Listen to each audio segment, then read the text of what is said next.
The last time I called my mother spontaneously, not because it was her birthday, not because something was wrong, was 14 months into the relationship. I didn't notice the gap until much later when I was sitting alone in an apartment that felt like his apartment even though my name was on the lease, scrolling through my phone looking for someone to call, and I got to her name and realized I couldn't remember the last time I dialed it without a reason. I went further back in my contacts. Most of the people I used to call regularly, Jess, my coworker Priya, my college roommate Dana, had drifted to the bottom of the list, not because anything happened, because nothing had happened, because nothing had happened between us in a very long time. He didn't ask me to stop calling anyone. That's the first thing I want to be clear about. There was never a conversation where he said, "Don't see your friends," or "I don't want you talking to your mother." What there was, instead, was a very steady and patient practice of making every relationship in my life feel like something I needed to explain. The first time was with Jess.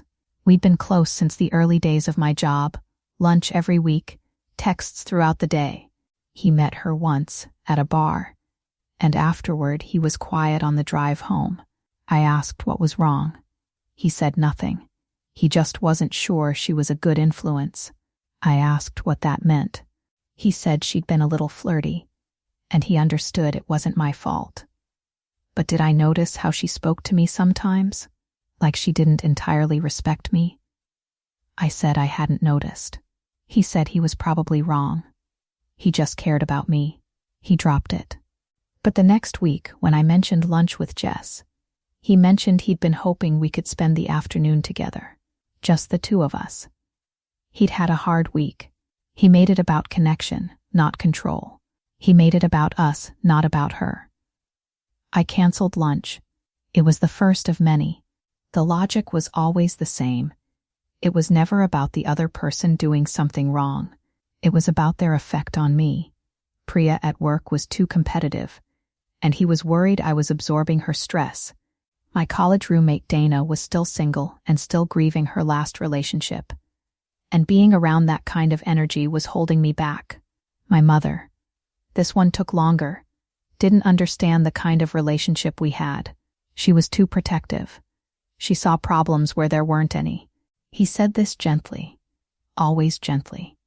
Always positioned as concern rather than accusation. He wasn't telling me to stop seeing them. He was noting with great care the emotional cost of each relationship to my well-being. What I was doing, without labeling it, was performing a calculation.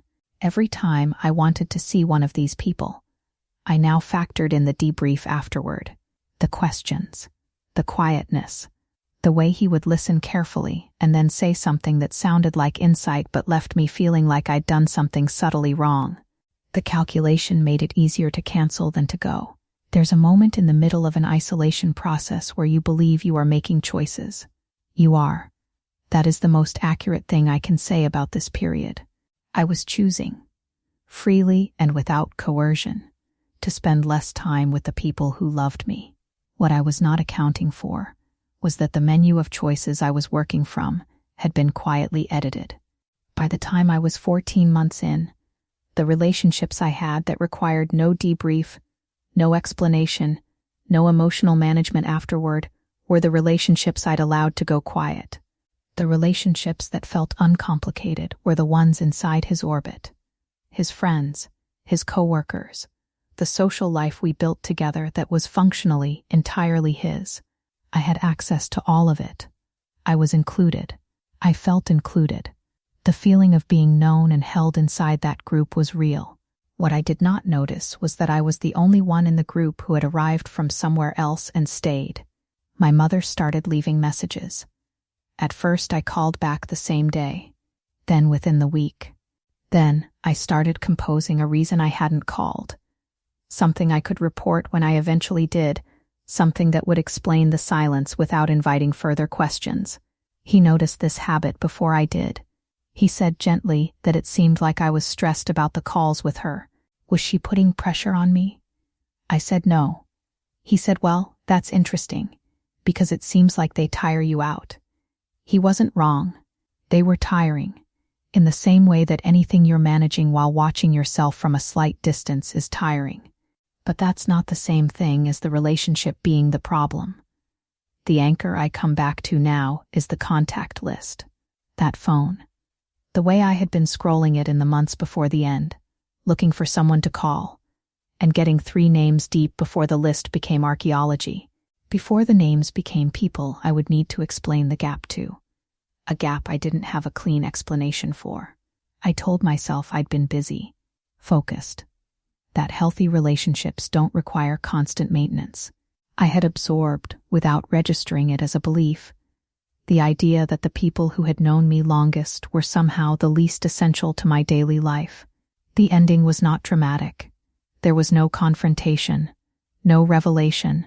He said something about my career that was so precisely wrong, not cruel, not loud, just wrong in a way that could only be true if he'd stopped understanding anything about me. And I sat with that wrongness for a long time. Then I called my mother. Not because something was wrong, exactly. I just called. She picked up on the second ring and said she'd been thinking about me, and I started crying on the first word she said back. I rebuilt the contact list over about 2 years. Not all of it came back. Some people had moved into their own lives in ways that didn't have a natural slot for me anymore. Jess got married and moved. Dana relocated. Some of the silence I was responsible for. And the responsibility isn't something I get to put down just because I understand now what was happening inside it. What I know now is that isolation doesn't announce itself. There is no speech. There is no ultimatum. There is instead a very slow and very methodical introduction of a cost to every relationship that doesn't include him. A cost measured in emotional labor, in explanation, in the particular fatigue of knowing that any time you invest in someone outside the circle will require you to account for it afterward. The cost rises slowly. The accounting becomes automatic. And eventually you stop making the call, not because you were told not to, but because it simply seems from inside the experience like the harder option. He protected me from everyone who could have told me what was happening. Was the protection the point? Or was the isolation?